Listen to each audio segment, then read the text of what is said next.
Rodrigue. D'accord, c'est bon, allez-y. Merci pour la parole. Nous allons vous présenter le cours sur le diagnostic des anémies. Diapo. Nous allons adopter le plan suivant. Diapo.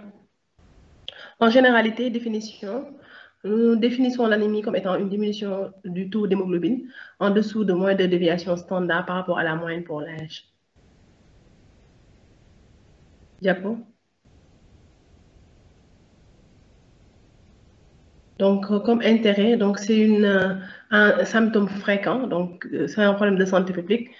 Selon le l'EDS 2017, ils avaient noté 72,4% de prévalence donc, en Afrique francophone et 71% donc, au Sénégal. Donc, plus accentué au niveau donc, de la zone rurale. Le diagnostic est d'orientation clinique, mais la confirmation est biologique par la numération formule sanguine.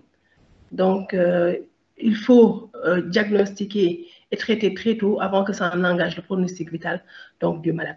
Le traitement se fera selon les étiologies. Diapo.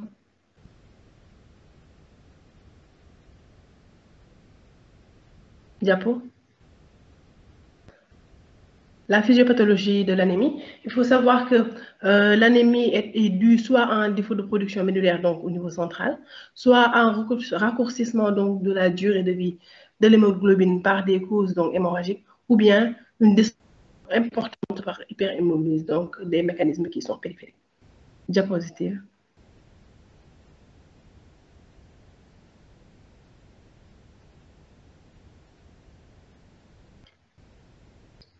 Les anémies centrales donc, sont dues à un défaut de production, soit par une atteinte de la cellule hématopoïétique, soit par son environnement, ou bien une disparition des cellules souches de la moelle osseuse, donc telles que dans le cas des insuffisances médulaires, quantitative globale, telles que l'aplasie médulaire ou les érythroblastomie, ou une érythropoïèse, insuffisance médulaire quantitative dans le syndrome myodysplasique.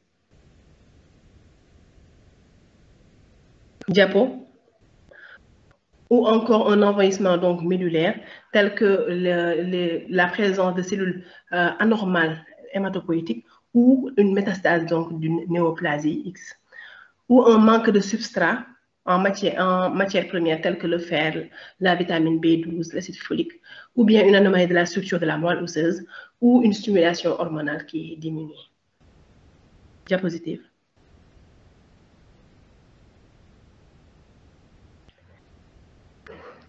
Dans les anémies, la cause des anémies, les anémies périphériques, ici, la production de la moelle est normale, donc la moelle n'est pas malade.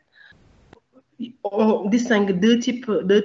Une perte sanguine telle que les pertes sanguines abondantes telles que les hémorragies, ou bien les hémolyses pathologiques, destruction donc précoce de l'hématie, et ils peuvent être dus soit à une cause donc extracorpusculaire ou une cause donc corpusculaire, à savoir les anomalies de la membrane, les anomalies donc des systèmes enzymatiques ou bien de l'hémoglobine.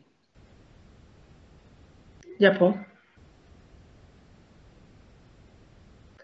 Diagnostic positif, donc à la clinique, à l'interrogatoire, on va rechercher donc des céphalées, une baisse donc, de l'attention scolaire chez les enfants plus âgés, des vertiges, une perte de l'appétit.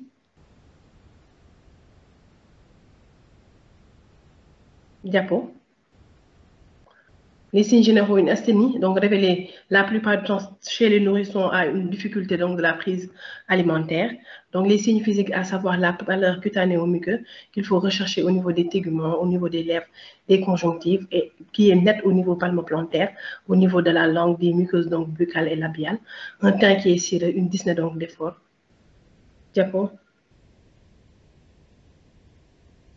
À l'examen donc physique, on peut avoir un souffle systolique fonctionnel, donc maximal à l'apex quand il s'agit effectivement d'une anémie qui est décompensée, une tachycardie, une malaise donc, des malaises donc avec hypotension, une polypnée isolée, sans cyanose et une hypotrophie avec cassure donc de la courbe staturopondérale, donc chez des enfants qui présentent des anémies qui sont chroniques.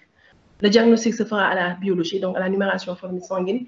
Nous avons un taux d'hémoglobine, comme la définition le dit, qui est inférieur donc à moins de déviation standard par rapport à la norme pour l'âge. Diapo. Et toujours à la numération formule sanguine, nous avons aussi les constantes érythrocytaires qui nous permettent de typer l'anémie, à savoir le volume globulaire moyen, donc le VGM, qui est le rapport entre l'hématocrite et donc les globules rouges. Quand le volume globulaire moyen est supérieur à 96, là, on parle de microcytose. Et quand c'est entre 75 à 95, on parle donc de normocytose, une anémie qui est normocytaire. Ou bien quand le volume globulaire moyen est inférieur à 75, là, on parle donc d'une microcytose. Oui. Après, on a la teneur globulaire moyen en hémoglobine TCMH, qui est le rapport entre le taux d'hémoglobine et donc le nombre de globules rouges. Et là, quand c'est normal, ça veut dire que c'est supérieur à 27 picogrammes. Quand c'est diminué, on a une hypochromie, donc le TCMH est inférieur à 27 picogrammes. Il faut savoir que l'hyperchromie n'existe pas. La concentration corpusculaire moyenne en hémoglobine, donc à savoir le CCMH, donc qui est le rapport entre l'hémoglobine et l'hématocrite. Quand c'est inférieur à 30, non, la normale, c'est supérieur à 32. Quand c'est inférieur à 32, on parle d'hypochromie aussi. Et toujours dans le diagnostic des anémies, il faut doser le taux de réticulocytes. Donc, on parle d'une anémie régénérative quand le taux de réticulocytes est supérieur à 120 000 par millimètre carré, et une anémie allégénérative quand c'est inférieur quand c'est inférieur à 120 000 par millimètre carré. Donc, ces différents paramètres nous permettront de typer l'anémie. Et il faudra systématiquement faire un groupage sanguin Rhésus.